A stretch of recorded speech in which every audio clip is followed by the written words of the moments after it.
Hey, it's Jake from Survive the Wild. I want to show off another toy we made up to play with. Everybody has a Swedish fired steel, Ferrocerium striker. Made this one as a bigger version. I carry the Scout version, which is a 1/4 inch in diameter. You can see it. This one's getting a little worn down here, but had that for a while, and I like it much better than the smaller ones. But we decided to want something even bigger, something just permanent. Permanent would last forever. Yeah. So I made an aluminum handle, and this is 3/8 by. This one's about 3.5 inches long. It's buried in there about almost 3/4 of an inch. It has set screws on either side that hold the rod in, the groove machined into the rod, so it can't come out.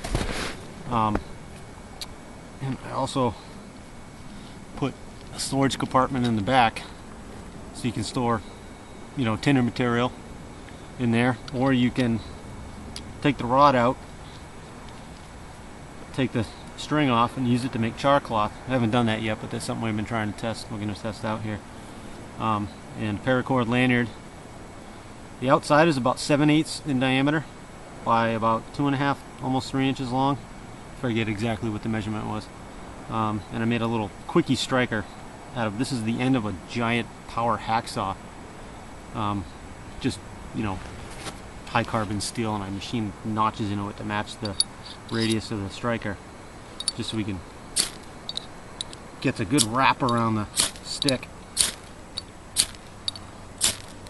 Basically just wanted something that was bigger, that would throw more spark, and that I could replace the rod on, not have to worry about just burning out the handle and throwing the thing away. And it's a lot of fun just to have something like that, Yeah. Plus, you can't tinder in there right now, but can't beat the tinder container, and the ability to make char cloth out of it's pretty handy too. Yeah, that, and you can replace the rod. The handle's permanent. Yeah.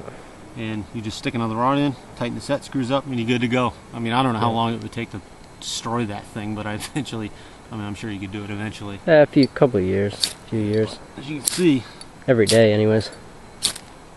It works pretty good with a radius cut in the striker like that. This is pretty rudimentary. Like I said, this is just the end of a hacksaw blade, and I just put it in the mill and pushed an end mill into it and just took a cookie bite out of it, essentially, just so it would wrap around the stick, so you don't have like this would be a flat edge like normally. You get that, but if you have a piece that wraps around the stick, it throws a lot more spark. Yep. So a lot of fun, one little toy. Yeah, and that's a shorter stick. We got sticks now that are another 1.5 inches on top of that. Yeah, they're about so, like that. Talking about a big tool, but a permanent tool, a tool that you can really, trust. Yep, and you can use it and reuse it because you can swap out the stick. Throw another one in. Yeah. Keep going. Even if it wears out, it doesn't really wear out. So that's just another toy that we've been messing around with. And I like to turn the rod so it keeps it from going flat. Even wear, yeah. If you look at this, because of the way the handle is, it's great.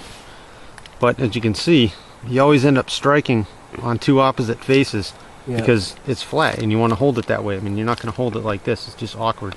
Right. So with a round handle and a striker that has an arc on it, you work around the rod. Oop. Yep. Soaking wet. There you go. Yeah, I soaked everything. Well, should still work wet. Yep, there you go. Just gotta get past liquid makes a little bit of lubrication. You gotta get past that, So we work around the rod. You don't wear it into a flat spot and then basically make it useless or chew a big giant divot into it on one side. So that's just another toy we're playing around with. Something else that we, again, found a need, made a toy, made it fit. Alright, Jake from Survive the Wild. Have a good one.